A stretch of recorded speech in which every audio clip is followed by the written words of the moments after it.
souhaite la bienvenue. On va parler design, évidemment, on va parler service, ensemble de contraintes et de facteurs un petit peu complexes qui auraient pu faire que ce projet ne puisse pas exister. En tout cas, justement, ces contraintes et ce contexte ont au contraire boosté les choses. Et que peut-être on peut s'amuser même avec les contraintes, c'est Muriel qui nous en parlera. À gauche, c'est Victor. Bonjour Victor, merci d'être là. Victor Caro, Muriel Landrin. Je reviens à chacun de vous dans une seconde pour Tetris. Et puis Paul Sanouillet, notre monsieur immobilier aujourd'hui. Muriel, à tous seigneurs, tout honneur, alors directrice de création et de la partie concours. Oui, alors déjà architecte d'intérieur et aussi directrice du design. Oui, alors très brièvement, avec Comet, on est parti de deux observations. La première, que la réunionite est assez clairement le mal de notre siècle. Et de l'autre côté, le fait qu'on ne s'est jamais senti aussi isolé dans nos entreprises. Donc c'est un peu paradoxal. Et on a voulu créer des lieux qui proposent une nouvelle expérience de la réunion. Paul Sanouillet, chez JLL, on a la chance d'accompagner depuis des années des investisseurs et des utilisateurs sur l'ensemble de leurs projets immobiliers. Plus spécifiquement, je m'occupe d'une équipe qui s'appelle Service Office et qui a pour vocation d'aider les entreprises à trouver des espaces chez les différents providers d'espaces de flexibilité.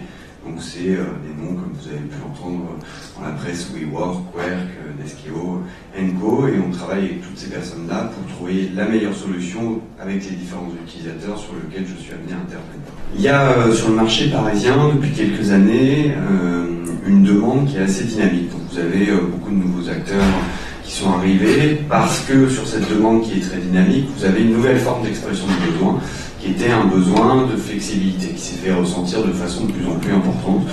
Et donc certains acteurs qui existent depuis un certain nombre d'années ont évolué pour certains et d'autres se sont créés. Donc ceux qui ont évolué, vous avez un groupe comme IWG qui a des choses comme Regus proposé des solutions flexibles depuis des dizaines d'années. Et vous avez des nouveaux acteurs comme WeWork qui ont un petit peu bouleversé les codes du marché. On ne parle pas de bulle, je pense qu'on parle d'un besoin qui existait réellement. Non, vous avez raison, c'est une question qui revient très souvent.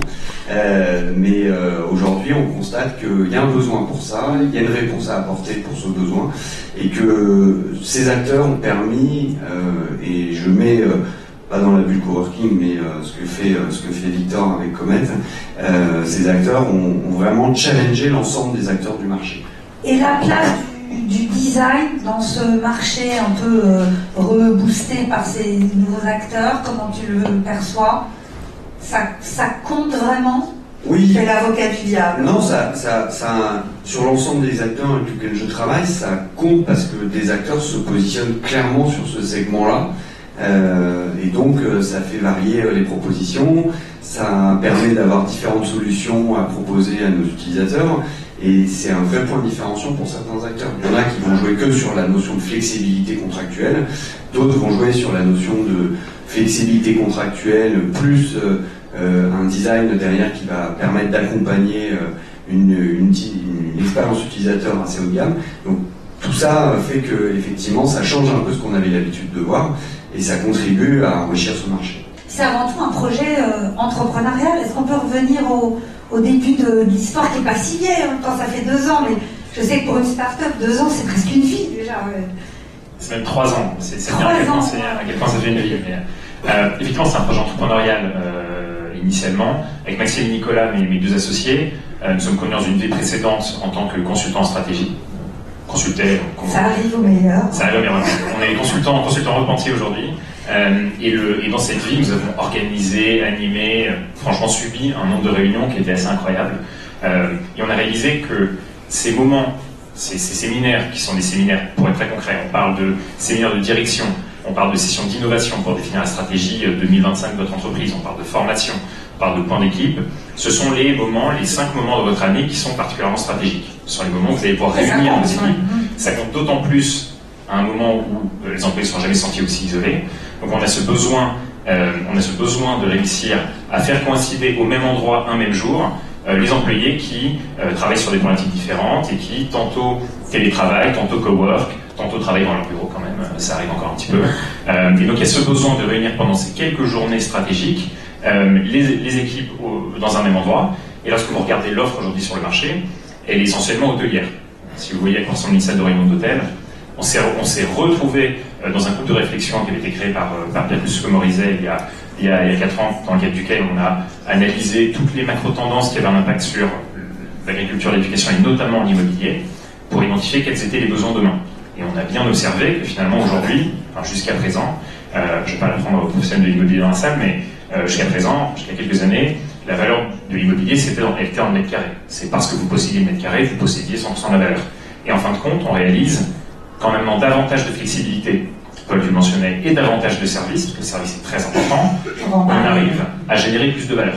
Et c'est en proposant cette expérience-là qu'on est parti finalement dans le plus flexible et le plus servicé, c'est-à-dire votre journée de réunion ou vos 5 journées de réunion dans l'année, qui nécessite vraiment d'avoir un écosystème de services qui stimule votre productivité, mais que vous sortez de votre cadre. Déjà, on veut être là où sont nos entreprises, là où sont les entreprises, pour nous assurer que si vous devez vous réunir, qu'on peut vous sortir de votre cadre, et notamment vous mettre au vert, sans vous faire traverser le périphérique, même s'il y a de très belles choses en dehors du périphérique, mais l'idée étant de vous dire que le séminaire qui autrefois durait 48 heures et pendant lequel vous pouviez sortir de Paris, travailler la moitié du temps, en fin de compte, aujourd'hui, les budgets et les temps alloués se sont dramatiquement resserrés, ce qui signifie que nous devons vous sortir de votre cadre tout en restant dans ces zones-là. Et à chaque fois, notre objectif avec notre équipe développement en interne, elle est de nous assurer qu'on crée un écosystème, qu'on crée une expérience qui soit très différente. Donc, finalement, vous allez vivre le même niveau de service dans chaque bâtiment, mais dans un cadre très différent. Place des Victoires, dans l'arrondissement moins vert de Paris, on s'est dit qu'on allait vous mettre au vert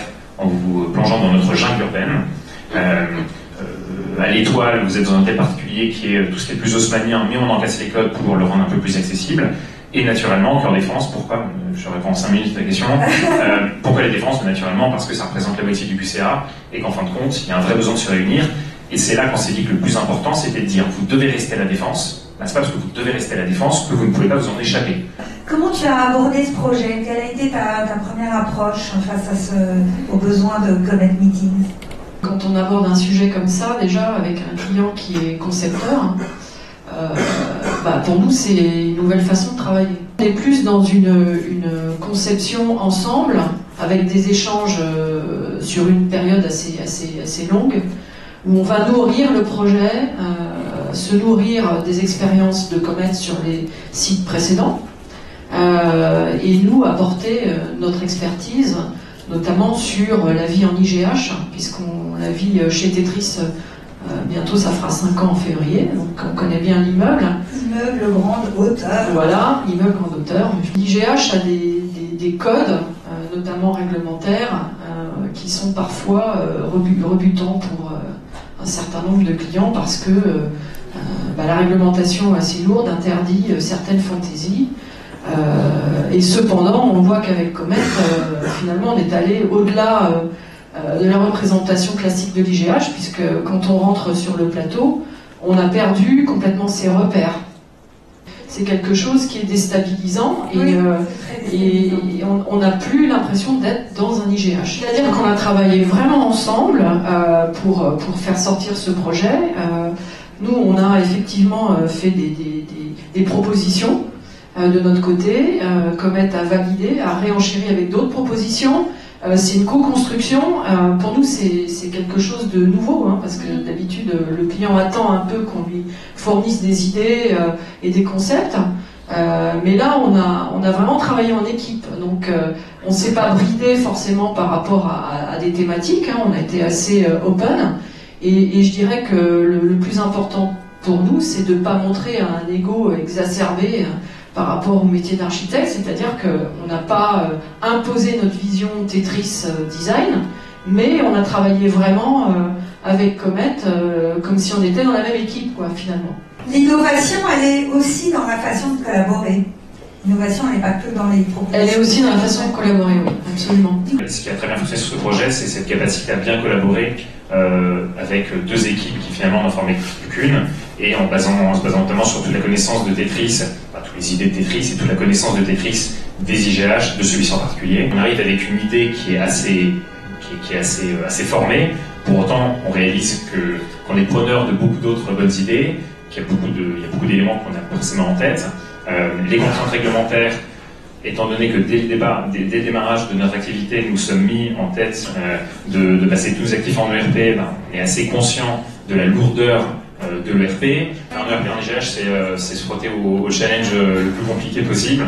Mais l'ERP, c'est simple, tout le monde en fait ça va être noir un sujet de complication. En fait, c'est assez simple. Dès que vous êtes dans un bâtiment et que vous n'êtes pas un employé de la société qui détient le bail, vous êtes considéré comme du public.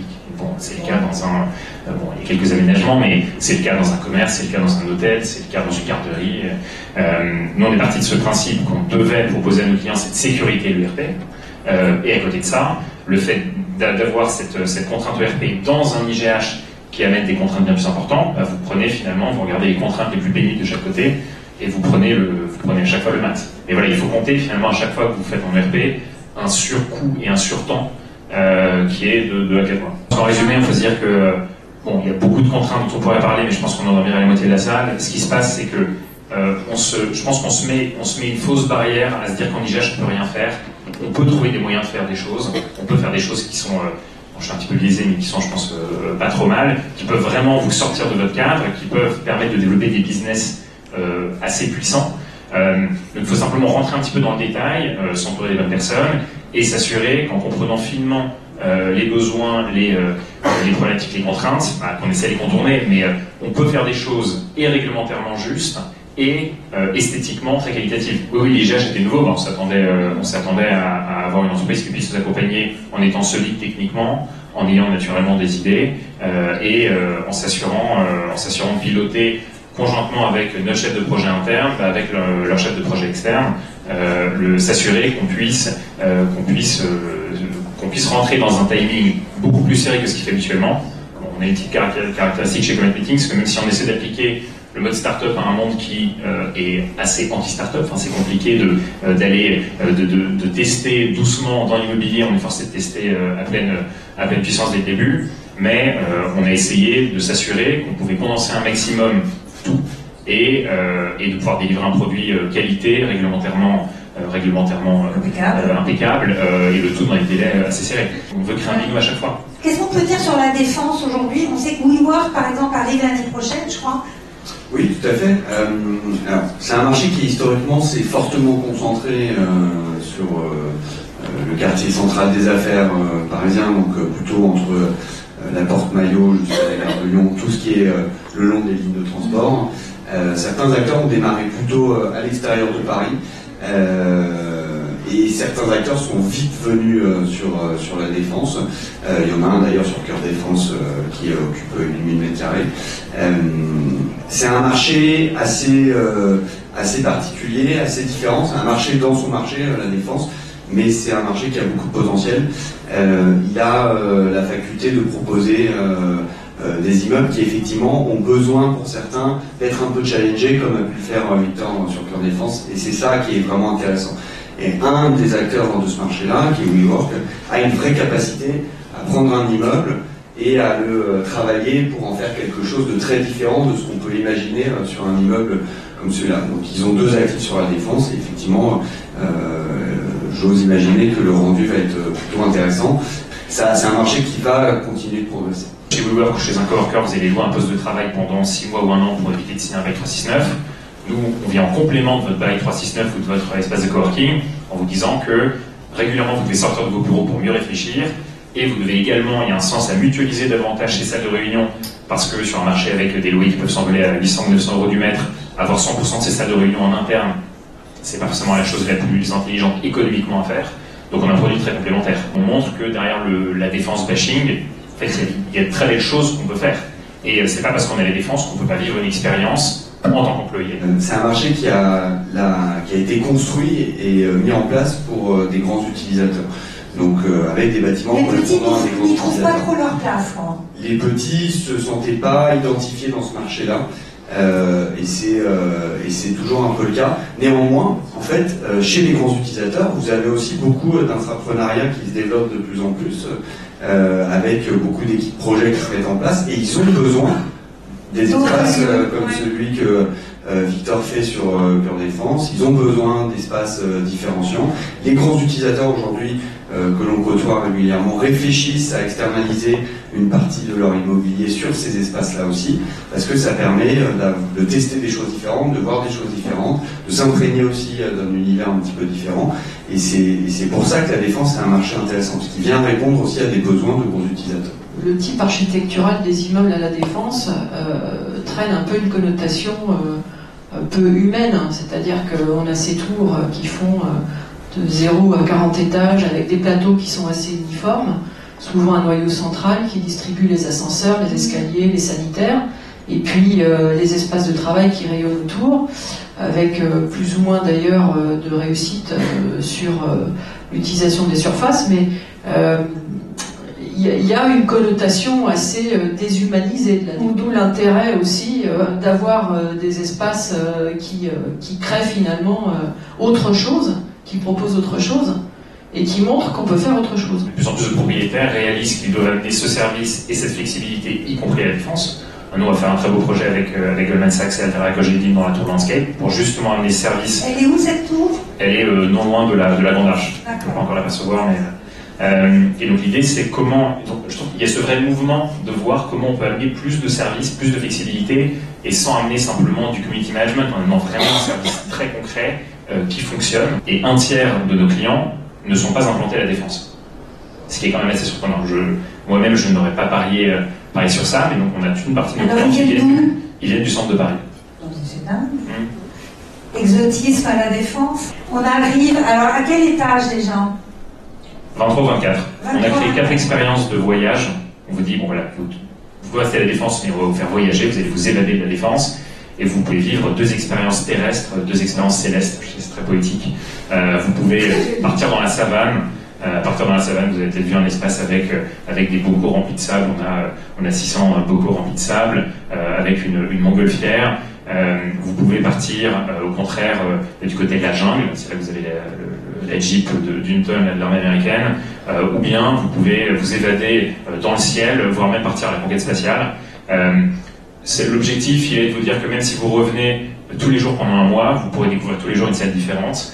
Et ça, c'est l'espace. Derrière, on a le service. Et le service, c'est une vingtaine de personnes qui travaillent tous les jours dans ce bâtiment et qui proposent une expérience complète dont vous avez besoin pour votre journée, c'est-à-dire en journée de réunion, une journée complète qui commence à 8h, parce que vous êtes heureux de commencer tôt votre journée et qui se finit à 22h par un cocktail. Notre objectif, il n'est pas tellement de vous louer 1 mètre carré de salle de réunion, il est de vous dire que grâce à Comet, votre expérience sera beaucoup plus productive. Et donc tout ce qu'on peut faire pour vous conseiller sur le contenant, donc savoir quelle est la salle à vous mettre à disposition, quel mobilier à l'intérieur, sur le contenu, donc quel expert vous insérer dans votre salle de réunion, pour mieux animer, mieux l'animer ou ajouter une expertise contenu, et également comment est-ce que par votre état d'esprit on peut vous préparer au mieux à vos sessions. Exemple, vous voulez être créatif, définir la strate 2025 du CIMI. Vous aurez différentes sessions dans votre journée. On vous conseillera, si vous le souhaitez, sur l'ordre de ces sessions et le contenu, en vous proposant des experts, mais également vous mettant dans les meilleures conditions pour, dès le matin, à 9h, libérer la parole et vous assurer que la glace soit brisée. C'est quoi les perspectives? Alors oui, c'est que l'occupation soit bonne, mais qu'il ne soit pas plein tout le temps, qu'il soit plein avec des clients qui tournent. On n'a pas forcément vocation à louer tout un plateau de 1700 m² à un seul et même client de mois d'affilée. Nous, ce qu'on souhaite, c'est qu'un maximum de clients puissent venir. Donc la prochaine étape, c'est quoi? C'est de vérifier à quel point le produit fonctionne et de se demander si finalement on ne va pas grignoter 2 étages dans la tour avec Tetris. Nous sommes partis du parcours client en se demandant quels étaient les 100 points de friction qui faisaient que votre journée serait moins productive et moins agréable. Et en fin de compte, on y répond par le service, par l'espace ou par la techno. On a étudié les sites qui étaient déjà réalisés, voir comment ça vit, voir aussi entendre les réflexions des clients qui utilisent déjà les sites, essayer de comprendre l'intérêt d'être chez Comet, qu'est-ce qu'on vient chercher chez Comet, etc. Et puis l'observation aussi d'un certain nombre de codes de décoration, de thématiques, avec une thématique par pièce, enfin par salle de réunion, avec un wording spécifique, des petites phrases. D'ailleurs, je crois que c'est toi, Victor, qui souvent trouve la prose à mettre sur les murs. Donc il y a une personnalisation des espaces qui est au-delà de ce qu'on peut voir dans certains espaces de coworking, du coup, avec une approche qui, encore une fois, ne serait pas complète s'il n'y avait pas le côté service. Parce que le design sans le service, ça ne fonctionne pas aujourd'hui. Il y a toute une animation qui est demandée maintenant dans les entreprises et qui ne se limite pas à la machine à café. Parce que sinon, on ne retient pas les talents, quoi. Il faut essayer de trouver des choses qu'on va avoir dans les espaces de coworking. On va essayer de proposer des espaces par rapport à leurs usages. Et la compréhension des usages, elle est fondamentale. Pendant 1 an et demi, on a interrogé les entreprises qui sont reconnues pour être les plus performantes. Donc avant de lancer l'offre, le premier lieu. Non, c'était en parallèle. En parallèle, là, ces 2 dernières années. Donc, on a ouvert le premier bâtiment il y a 2 ans, un peu plus de 2 ans, et là, ces 2 dernières années, depuis l'ouverture du premier bâtiment, on a interrogé 3 types de personnes, à la fois les entreprises qui sont réputées pour être les plus performantes. On peut entendre parler de certains groupes CAC 40, les GAFA et autres. Les entrepreneurs qui sont réputés pour être les plus sharp, les plus précis, les plus efficaces effectivement dans la manière de gérer leur quotidien et leurs réunions. Et enfin, ce que les sciences cognitives nous apprennent sur notre manière de penser. Comment elle fonctionnera ira beaucoup plus loin si les réunions qui se tiennent chez nous sont réellement porteuses. Donc ça, c'est le premier conseil.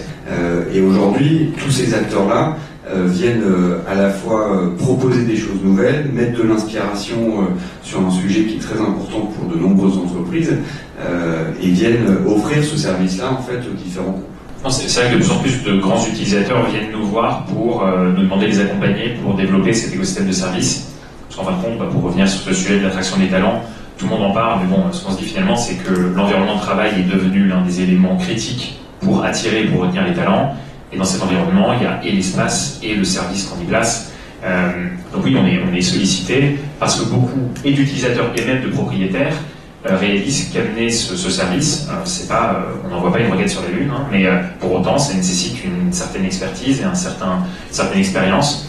Donc oui, on observe qu'il y a de plus en plus d'appétence pour ces services. L'ambition, elle est d'ici 3-4 ans d'être le leader européen sur ce marché de la réunion stratégique. Et on ouvre en fin d'année prochaine à l'étranger. Où ça dans un pays limitrophe. On en est juste entre nous. Et l'objectif est effectivement d'ouvrir ensuite au moins un pays par an. On part avec Tetris partout là où on veut aller. On est 6, enfin les 6 et demi, on va dire, presque 7 au concours, mais Tetris a des bureaux design dans chaque pays où Tetris est présent. Donc c'est une communauté de plus de 250 designers sur l'ensemble de l'Europe, on va dire. Et effectivement, ça permet aussi d'échanger ce qu'on appelle des corporate cases à travers l'Europe et les pays où nous exerçons notre art. Si on peut juste parler 3 secondes des matières, vous remarquez qu'il n'y a plus de faux plafonds à certains endroits. C'est un peu industriel, ça, du coup. Oui, tout à fait, mais c'est quand même rare de ne pas avoir de faux plafond dans un IGH. Voilà, donc on voit toute la technique des tubes de sprinklers et autres qui passent. Ça a demandé quand même un certain travail de réorganisation de ce qu'on appelle des circuits pour que ça soit quand même joli à l'œil, même s'il n'y a pas ce faux plafond. Le parquet dans un IGH, c'est quand même assez rare. On en met parfois sur les sorties d'ascenseur quand il est ignifugé, donc avec des traitements spécifiques. Mais en trouver autant aussi dans le lobby d'entrée, c'est quand même assez rare, avec un point de chevron en plus. Donc c'est avec des codes de l'haussmannien dans un IGH. Donc on a vraiment par les matériaux aussi justement cassé ces codes du plateau de bureau. Et puis il y a aussi tout ce qui est photo et images qui va apporter le graphisme, les thématiques de Comet, qui participent aussi à renforcer l'idée qu'on n'est pas dans un espace de bureau classique. Aujourd'hui, nos clients viennent et reviennent, et plus d'un client sur 2 qui vient chez nous n'a pas dû être acquis par nos commerciaux. Il est venu de lui-même par le bouche-oreille, par la récurrence. Donc c'est ça, je pense, l'un des principaux éléments marquants après 2 ans et demi d'ancienneté. Le fait de venir avec un œil complètement neuf et non biaisé par ce qui a pu déjà été fait par le passé, je pense que c'est un bon point de départ. L'époque est au flex office, mais je pense qu'il faut avoir l'esprit flex. Voilà.